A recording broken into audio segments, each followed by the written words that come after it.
হবে।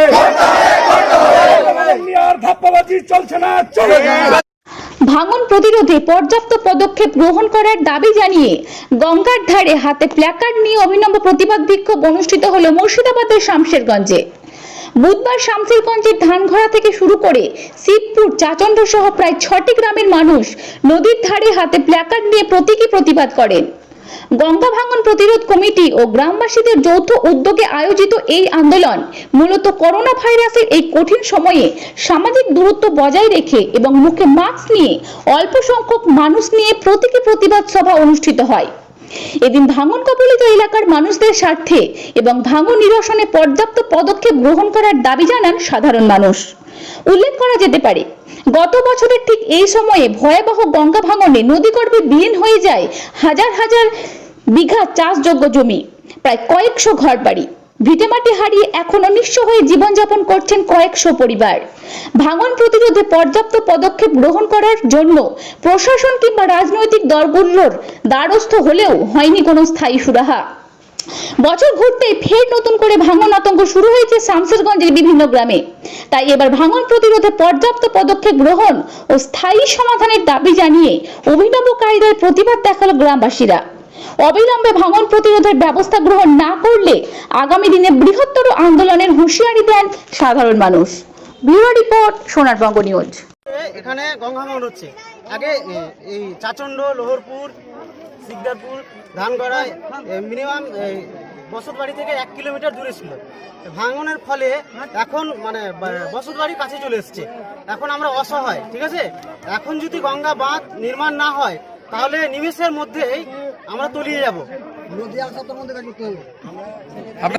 ফেব্রুয়ারি মাস নাগাদ আমাদের স্থানীয় বিধায়ক 26 কোটি মানে এরকম একটা স্যাংশন করেছিল, কিন্তু সেই কাজ হবে কি না হবে স্থানীয় বিধায়ক মানে বিদায়ী বিধায়ক তার মুখ থেকে এখনো কোনো কিছু হয়নি বা কোনো কাজও শুরু হয়নি। আমাদের গঙ্গার বাঁধ নির্মাণ করতে হবে, নাহলে আমার বৃহত্তর একটা আন্দোলন। গঙ্গার বাঁধ নির্মাণ করতে হবে, আমাদের আর কোনো পথ নেই। বেঁচে না থাকলে আমরা ভোট কি জন্য দিব? ভোট তো দিতেই পারবো না আমরা যদি বেঁচে না থাকি। তা আমরা চাই আমরা ভোট বয়কট করবো। আমরা একটা স্থানীয় গ্রামবাসীর দাবি, একজন সাধারণ নাগরিক। আপনার নাম? মোরসালিম শেখ। গ্রামের নাম? উত্তর চাচন্ড, এটা আমার বাড়ি চাচন্ড। রাত্রি খাচ্ছি, আসে যাচ্ছি, নদী কি অবস্থা হবে না হবে, আবার কেমন করে বাঁধবো না বাঁধবো, ছেলে পিলে নিয়ে কি করবো না করবো তার চিন্তা হচ্ছে। বিয়ে দিতে হবে কি করে, কোনো কাজে যেতে পারে না স্বামীরে, বিড়ি বাঁধতে হচ্ছে, খেতে হচ্ছে, আর কি করবো বলেন। কোথায় বসবাস করছে? ওখানে আমাদের এই পাড়াই, একই পাড়া, একই দাদা ভাই সবাই একই হাই হাই। এবছরে কি ভাঙন দেখা দিয়েছে? তো ভাঙন দেখা দেয়নি, এখন তো আরো অবস্থা হয়েছে। এরই আগে ভাঙলো, নিন পারলাম, ফের নিন ওই হয়ে গেল, আর নিন পারা যায় না। কখন নদী বসে যাবে, কখন বাড়ি ঘর বসে যাবে, এই ধান্দা হচ্ছে ভিতরে। মানুষের রোগ দাঁড়িয়ে সরকার থেকে কোনো রকম আশ্বাস পেয়েছেন? কি আশ্রয় পাবে? এখানকার মানুষ কিছুই আশ্রয় পায়নি। এখানকার মানুষের দেখেন দাদা, বাড়ি ঘর দেখেন, কিছুই নেই, শুধু হাই হাই আর দুটা পাও আর দুটাই হাত, আর কিছু নেই। এখানকার মানুষ আর কিছু নেই। কি চাইছেন আপনারা? কি চাচ্ছি, যাচ্ছি কি নদীটা একটু বাঁচিয়ে রাখুক, বাড়ি ঘর নিয়ে কোথায় যাবো আর কোথায় মাটি কিনবো, হাত আর শুধু পাও, আর তো কিছু নেই। স্বামীদের তো আর কিছু ব্যবস্থা নেই, কি চাকরি করছে, আর কিছু করছে, বিড়ি বানা কাজ। আর যে খাটতে যেতে সে তো খাটে নেই, বাইরে যেতে পারে না স্বামীরে। এটাই। আপনার নাম? আমার নাম বেলি দিদি। গত বছর তো দেখেছেন কিভাবে আমাদের গঙ্গা ভাঙনে মানে কি আমরা কবলিত হয়েছি। গত বছর ধানঘড়াতে বহু লোকে ক্ষতিগ্রস্ত হয়েছে, বহু বাড়ি মানে গঙ্গায় ভেঙে নেমে গেছে, নষ্ট হয়ে গেছে। আমাদের এইখানে অন্তপক্ষে 10 বিঘা মতো সম্পত্তি, অনেক দূর নদী ছিল এখান থেকে। গত বছর যে হারে বেড়ে গেছে, আমাদের এখানে জোত জমি যতগুলো ছিল সব নষ্ট হয়ে গেছে। হ্যাঁ, প্রায় 300 বিঘা সম্পত্তি আমাদের এখান থেকে বিলীন হয়ে গেছে, নদী গর্ভে চলে গেছে। আমাদের আর চাষবাসের কোনো কিছু নাই, একটু জমি জায়গা নেই, সমস্ত কিছু নদী গর্ভে চলে গেছে। এখন আমরা মানে বিপদে বলেছি, রাত্রে ঘুম হচ্ছে না, যে আমাদের যে বাস করা মানে যে বাসযোগ্য স্থানটা আছে, বাড়িটা আছে, সেটা নিয়ে খুব মানে দুশ্চিন্তায় আছি যে কখন কি হয়। গত বছর যেভাবে নদী কেটেছে সেইভাবে তার যদি 50% এবার কেটে যায় তাহলে আমাদের বাড়ি, আমাদের প্রতাপগঞ্জ গ্রাম থাকবে না, প্রতাপগঞ্জ গ্রাম নিশ্চিহ্ন হয়ে যাবে। আমি রাজ্য সরকার এবং কেন্দ্র সরকারের কাছে আকুল আবেদন করছি যে আমাদের প্রতি দৃষ্টি আকর্ষণ যেন করে, আর গঙ্গা ভাঙন যেন প্রতিরোধ করে আমাদের গঙ্গা পাড়টা বাঁধার ব্যবস্থা করে, আমরা যেন বেঁচে থাকতে পারি, আমাদের ঘর বাড়ি যেন বজায় থাকে। আর সরকার যদি আমাদের প্রতি লক্ষ্য না করেন তাহলে কিন্তু আমাদের আর কোথাও কোনো জায়গার স্থান নেই। আমার এলাকাটা বিড়ি শ্রমিকের এলাকা, আমাদের এলাকাটা অতি গরিব মানুষের এলাকা, দিন আনে দিন খায়। এই সমস্ত লোক যদি বাড়ি মানে ভিটে হারা হয়ে যায়, ওদের আর এক কাঠা জায়গা কোথাও কেনার সম্বন্ধ নেই এবং কোথাও জায়গা নেই যে এখান থেকে গিয়ে আবার কোথাও স্থানান্তরিত হবে। আপনাদের কাছে আমি আকুল আবেদন করছি যে এই মিডিয়ার ইয়ে দিয়ে যে আমরা যেন সরকারের কাছে আমরা বিনীত অনুরোধ করছি, আমাদের প্রতি সরকার, রাজ্য সরকার এবং কেন্দ্র সরকারের কাছে আকুল আবেদন, আমাদের গঙ্গা ভাঙন বাঁধার ব্যবস্থা করে দিন।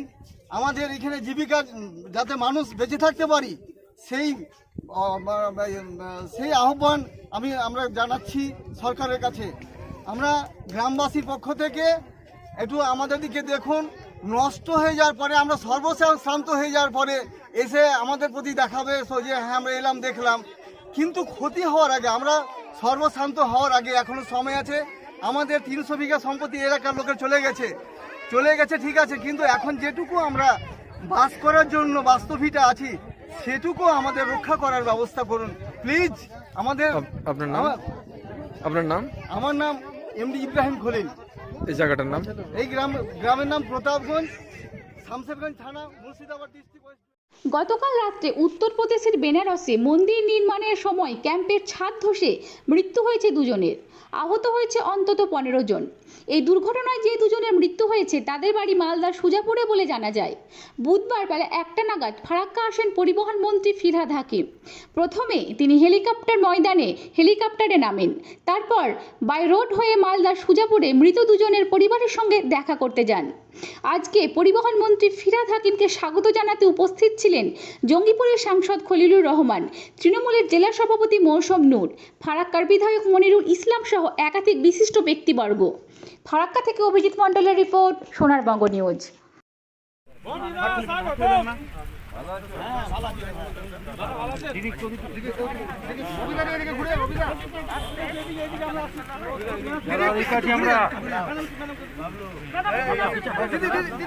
দিদিকে পাশে দেন, রাহুল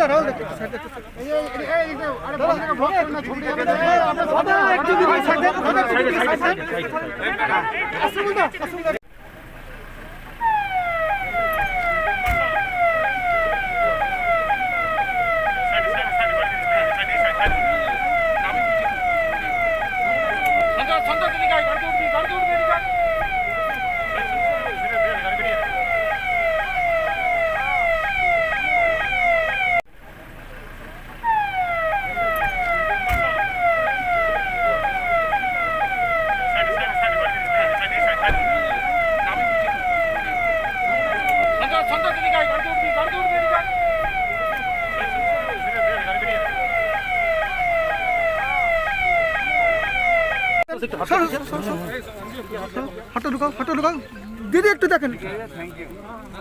ওই ববি আমাদের আগে বলবেন না কিছু? আচ্ছা ঠিক আছে আসসালামু আলাইকুম। দিদিকে ঢুকতে দেন। ওই মোস্তফা আরে ফুলটা নামার ছবি কত দেন না, দিদিকে একটু পাশে দেন না। ছোট হইতো সামনে থেকে আপনি ঢুকে গেলে হবে না। দাদা দিদি একটু পাশে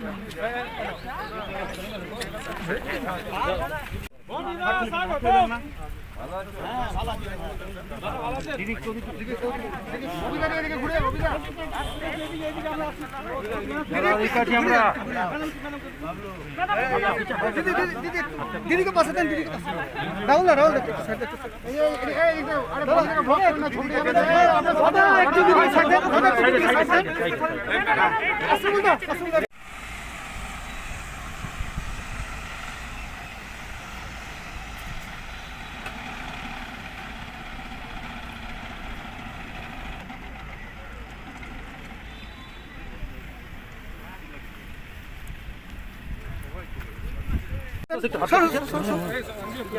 হাঁটো ঢুকাও দিদি একটু দেখেন।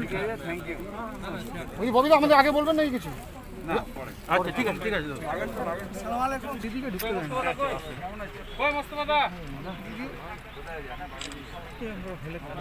আরে ফুলটা নামান নামান ছবি করতে দেন না দিদিকে একটু পাশে দেন না সত্য হইতো সামনে থেকে আপনি ঢুকে গেলে হবে না দাদা দিদি একটু পাশে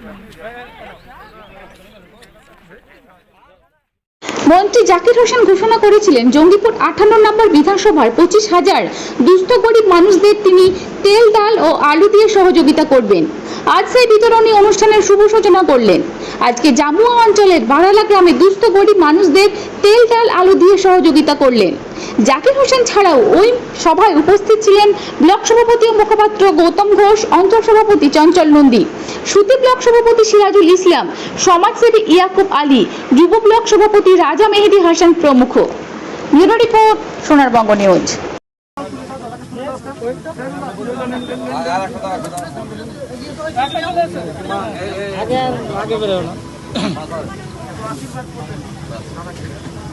আর দু একটা দাও, আর দু একটা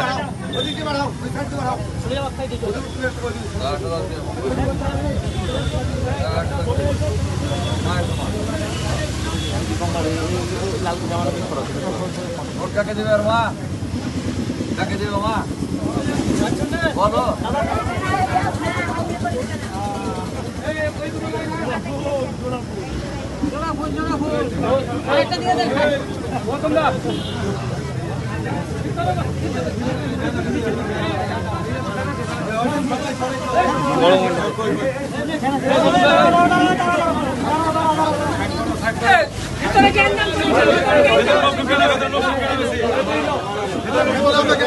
ভিডিও কল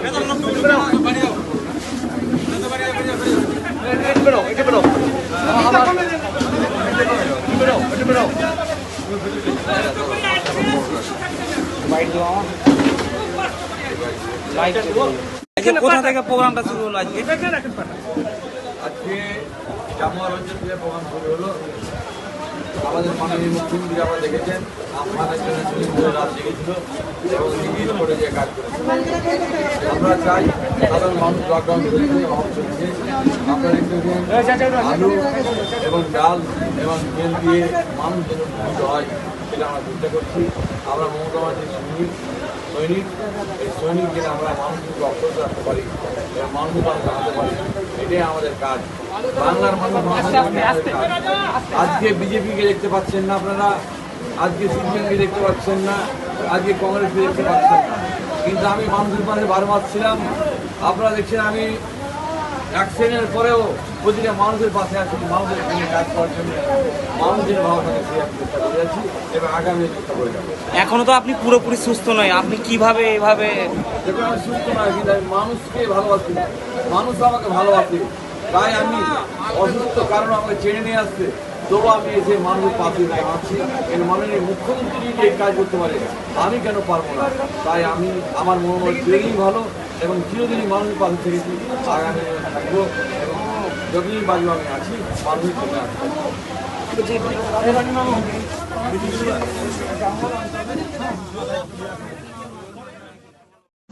গোপন সূত্রে খবর পেয়ে বিয়ের দিনই এক নাবালিকার বিয়ে বন্ধ করল শামসেরগঞ্জ ব্লক প্রশাসন। বুধবার শামসেরগঞ্জের সাহেবনগর গ্রামে গিয়ে এক নাবালিকার বিয়ে বন্ধ করা হয়। জানা গিয়েছে কার্যত প্রশাসনের অগোচরে গোপনে সাহেবনগর গ্রামের 13 বছরের এক নাবালিকার সঙ্গে বিয়ে হচ্ছিল এক নাবালক যুবকের। গোপনে সেই খবর আসে ব্লক প্রশাসনের কাছে। তারপরেই ঘটনাস্থলে ছুটে যান ব্লকের যুগ্ম বিডিও দীপক কুমার মাইতি, শামসেরগঞ্জ থানার পুলিশ ও চাইল্ড লাইনের কর্মকর্তারা। তারাই গিয়ে বিয়ে বন্ধ করেন, যদিও পুলিশ ও প্রশাসনের লোক দেখে বাড়ি থেকে উধাও হয়ে যায় পরিবারের লোকজন। Bureau report, Sonarbangla news. খোঁজটা আমাদের চাইল্ড লাইন থেকে এসছে, চাইল্ড লাইন আমাদের মুর্শিদাবাদ চাইল্ড লাইন থেকে আমাদের এই খবরটা এসছে। আমার হোয়াটসঅ্যাপে আসে আমাদের জঙ্গিপুর সাব ডিভিশন থেকে। সেখান থেকে আমরা আজকে জানতে পারি যে 2/6/2021 এই বিবাহটা হচ্ছে। মেয়েটার নাম হচ্ছে আরিনা খাতুন। তো বয়স হচ্ছে 13, 7-এ পড়ে, 13-14 এরকম বয়সটা হবে, ক্লাস 7-এ পড়ে। তো আমরা গেলাম, আমি এবং চাইল্ড লাইনের ব্যক্তিত্ব এবং আমাদের পুলিশের যারা আছে তার সবাই প্রশাসনের এবং ব্লক প্রশাসন থেকে আমি ওখানে উপস্থিত হয়ে খোঁজ করলাম। খোঁজ করে জানতে পারলাম যে তার নানির বাড়িতে বিয়েটা হচ্ছে, ওখানে তার নিজের বাড়িতে হচ্ছে না। তো সেখান থেকে খোঁজ করে আমরা ওখানে গেলাম, গিয়ে দেখতে পেলাম সত্যি সত্যি বিয়ের অনুষ্ঠান আরম্ভ হবে এরকম একটা প্রস্তুতি চলছে। তো সেখানে গিয়ে আমরা আমাদের যা কোয়ারি সেগুলো করলাম, যে এইভাবে 13 বছরের মেয়ে এবং ছেলেটির বয়স ছিল হচ্ছে 17 বছর। তো পাত্রের বাড়ির কাছাকাছি মিনিট 5 একই গ্রামে, প্রায় একই গ্রামে। তো আমরা গিয়ে এই ওর মা এবং বাবাকে পাইনি, তারা অলরেডি আমরা যাওয়ার খবর পেয়ে তারা সরে পড়েছে। তখন আমরা কি করলাম, ওই মেয়েটিকে এনে জিজ্ঞাসাবাদ করে এখনও আছে, তার মা বাবা এলে যদি তারা এটাকে বন্ধ করার জন্য উদ্যোগী হয়, আমরা বন্ধ করে দিয়ে এসেছি অলরেডি। এবার এটাকে যদি সাকসেস ওরা করতে চায় তাহলে তারা পুলিশ লাইনে আসবে, এসে হচ্ছে আমাদের কথা বলবে, তার মেয়েকে হয় বাড়িতে নিয়ে যাবে, নাহলে আমরা পরবর্তী পদক্ষেপ হিসাবে এই মেয়েটিকে হচ্ছে হোমে তুলে দেবো, ওয়েলফেয়ার হোমে তুলে দেবো। চাইল্ড ওয়েলফেয়ার হোম আছে, সেখানে তুলে দেওয়ার ব্যবস্থা করবো। আর আসেনি ওরা, যদি আসে আমরা সেই ব্যবস্থা করছি, নাহলে আমরা ওই বাড়িতে ফেরত দিয়ে দেবো। এবং 5 বছর পরে আমরা বলেছি যে 5 বছর পরে, এখন 13, যেহেতু 5 বছর পরে 18 বছর বয়স হবে, তখন যদি দুই পক্ষ রাজি থাকে তাহলে আবার ওই বিয়ে সংগঠিত হবে। মোটামুটি ছিল, কোনো রকম চাপের মুখে করতে হয়নি। এবং ওখানকার স্থানীয় যারা আছে তারা বরং বেশ কিছুটা সহায়তাই করেছে, যে এটা ভারতবর্ষের নিয়ম, হ্যাঁ, যে চাইল্ড ম্যারেজ করা যাবে না, আমাদের সেই অনুযায়ী তারা সহায়তাই করেছে।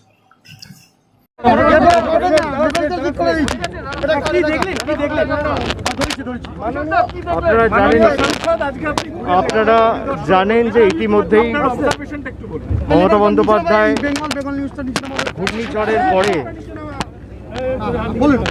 ওদিকে সাগর, এদিকে হিঙ্গলগঞ্জ এবং দীঘায় প্রশাসনিক বৈঠক করেছেন এবং সরকার ইতিমধ্যেই প্রাথমিক সহায়তা হিসেবে ক্ষতিপূরণের কথা বলেছেন। আগামীকাল থেকে দুয়ারে রান আমাদের সে কর্মসূচি শুরু হচ্ছে।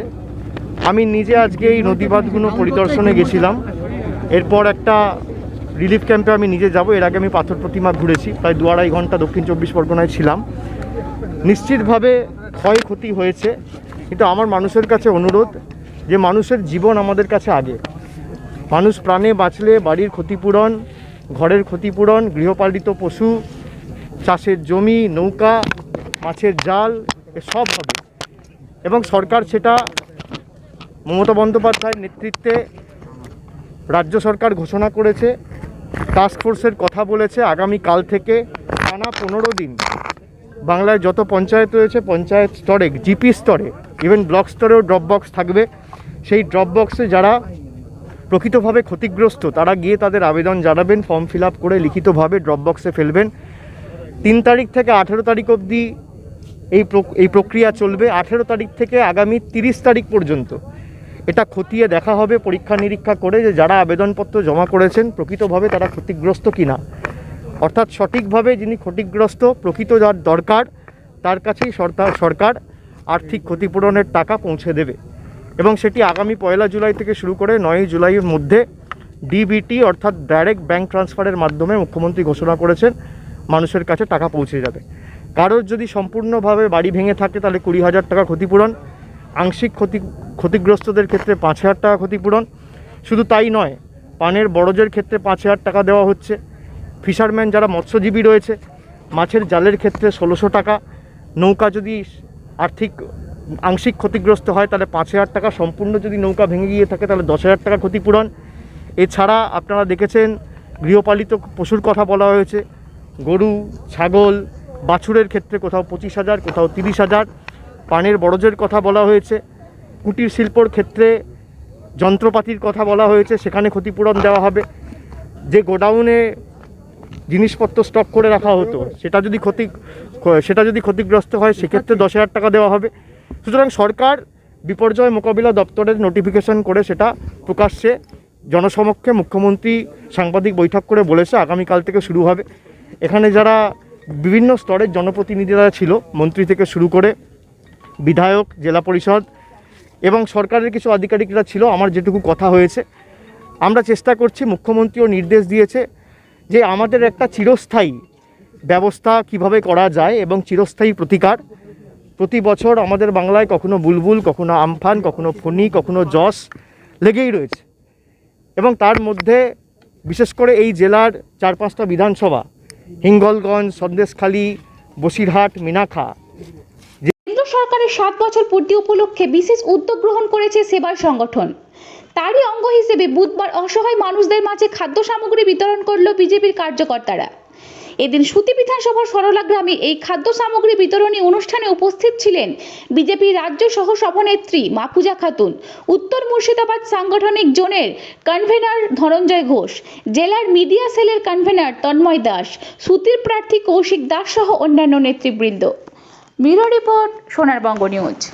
খোঁজটা আমাদের চাইল্ড লাইন থেকে এসছে, চাইল্ড লাইন আমাদের মুর্শিদাবাদ চাইল্ড লাইন থেকে আমাদের এই খবরটা এসছে।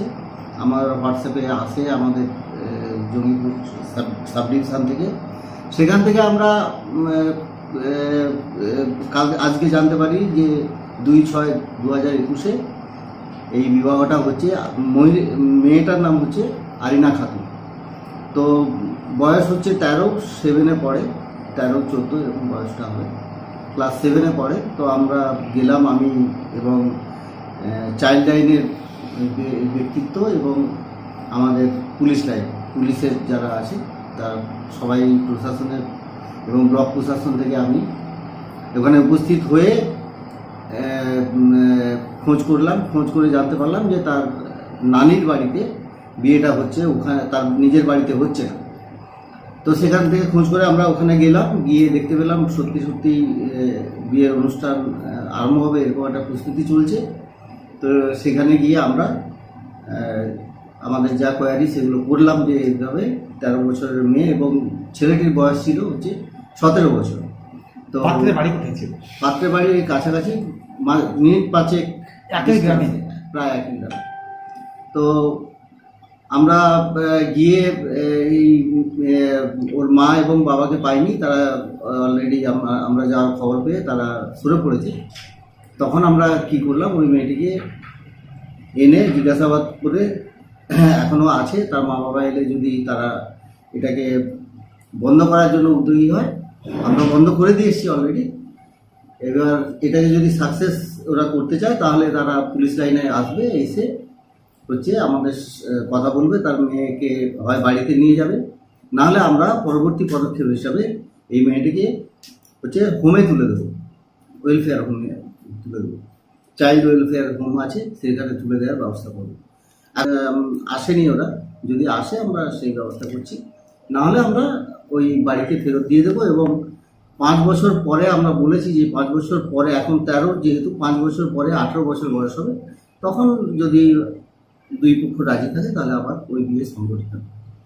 মোটামুটি ছিল, কোনো রকম চাপের মুখে করতে হয়নি। এবং ওখানকার স্থানীয় যারা আছে তারা বরং বেশ কিছুটা সহায়তাই করেছে, যে এটা ভারতবর্ষের নিয়ম, হ্যাঁ, যে চাইল্ড ম্যারেজ করা যাবে না, আমাদের সেই অনুযায়ী তারা সহায়তাই করেছে।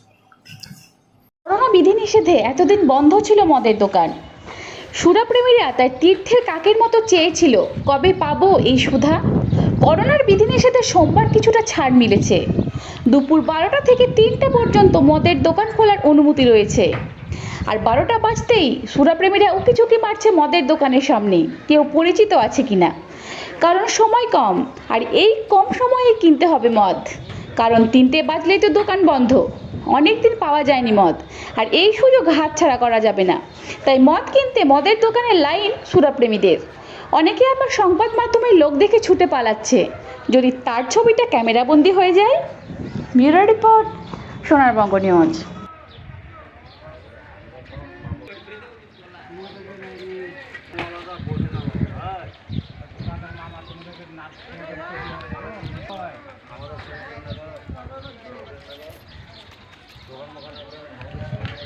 সরবরাহ গেট থেকে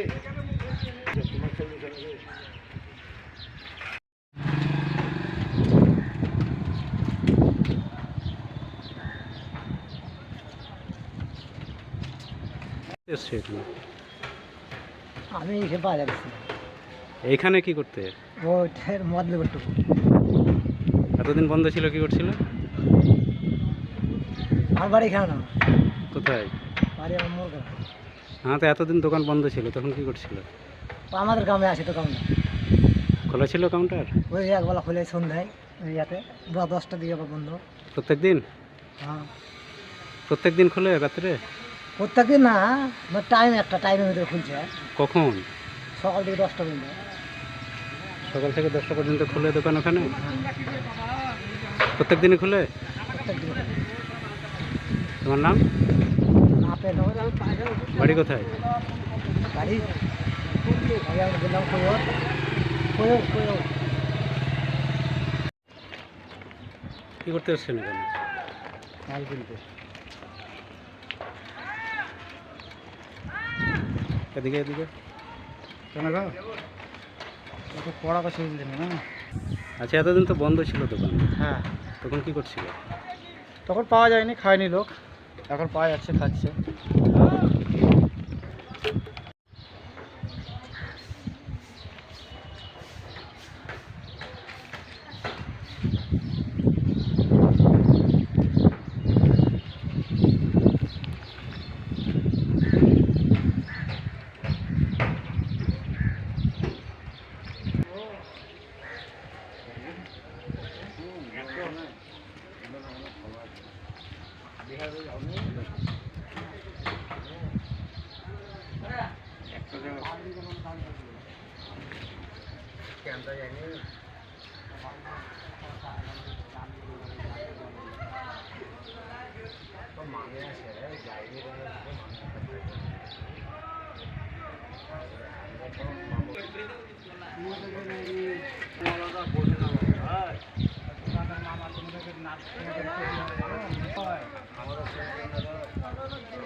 কেন্দ্র সরকারের 7 বছর পূর্তি উপলক্ষে বিশেষ উদ্যোগ গ্রহণ করেছে সেবার সংগঠন। তারই অঙ্গ হিসেবে বুধবার অসহায় মানুষদের মাঝে খাদ্য সামগ্রী বিতরণ করল বিজেপির কার্যকর্তারা। এদিন সুতি বিধানসভার সরলা গ্রামে এই খাদ্য সামগ্রী বিতরণী অনুষ্ঠানে উপস্থিত ছিলেন বিজেপি রাজ্য সহ সভানেত্রী মাফুজা খাতুন, উত্তর মুর্শিদাবাদ সাংগঠনিক জোনের কনভেনার ধনঞ্জয় ঘোষ, জেলার মিডিয়া সেলের কনভেনার তন্ময় দাস, সুতির প্রার্থী কৌশিক দাস সহ অন্যান্য নেতৃবৃন্দ। Bureau report, Sonarbangla news. নমস্কার। আজকে আমরা এখানে গরিব মানুষের জন্য কিছু খাদ্য সামগ্রী দেওয়ার জন্য আমরা এসেছি, এই অনুষ্ঠান করেছি। এই অনুষ্ঠানে উপস্থিত আমাদের মাননীয় রাজ্য ভাইস প্রেসিডেন্ট মাফুজাদি এবং এখানে এই বিধানসভার প্রার্থী মাননীয় আমাদের জেলার যুব ভাইস প্রেসিডেন্ট কৌশিক ভাই, মূলত ওনারই উদ্যোগে এই অনুষ্ঠান আমরা করছি। তার কারণ আপনারা জানেন, গোটা ভারতবর্ষব্যাপী আমরা এই কাজ করছি। যে লকডাউন চলছে, লকডাউনে মানুষ কাজ কর্ম হারিয়ে অনেকেই বিপদের মুখে আছে, তাদের কাছে আমরা কিছু সামান্য জিনিস কিছু তুলে দিচ্ছি।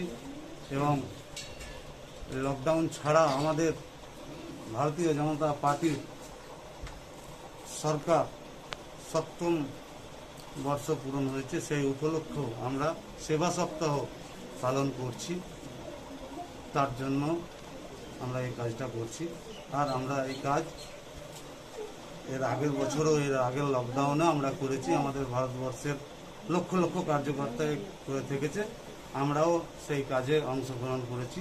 উত্তর মুর্শিদাবাদ জেলার সুতি বিধানসভার 203 এবং 202 বুথে সরলা গ্রামে। নমস্কার। দিদি, আজকে কি কার্যক্রম ছিল?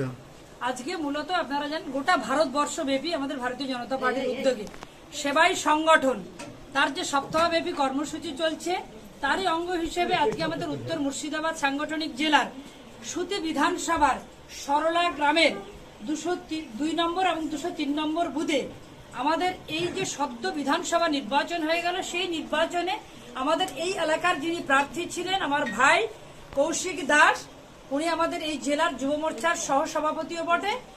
উনার উদ্যোগে এবং আমাদের ধনঞ্জয় দা এখানে উপস্থিত আছেন, এই জেলার উনি হচ্ছেন আমাদের এই কনভেনার দায়িত্ব পালন করছেন। মূলত কৌশিক ভাইয়ের উদ্যোগে আজকের এখানকার এই এলাকার এই 202 এবং 203 নম্বর বুথের দুস্থ অসহায় মানুষের পাশে উনার সামর্থ্য অনুযায়ী উনি কিছু খাদ্য সামগ্রী উনাদের তুলে দেওয়ার জন্য আজকের এই আয়োজন, ক্ষুদ্র আয়োজন।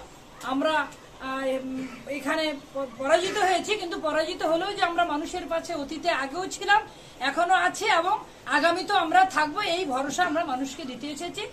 এই লকডাউন চলছে, আপনারা জানেন, অসহায় গরিব মানুষ কোথায় যাবে, না পারছে কোথাও কাজ করতে যেতে, সবকিছুই বন্ধ আছে। সেজন্য মানুষ যাতে অনাহারে অর্ধাহারে না থাকে, সেজন্য ভারতীয় জনতা পার্টির উদ্যোগে এবং মূলত আমাদের এখানকার কৌশিক ভাইয়ের উদ্যোগে উনি অসহায় মানুষের পাশে দাঁড়িয়েছেন। তার জন্য ওনাকে আমি সাধুবাদ জানাই, ধন্যবাদ।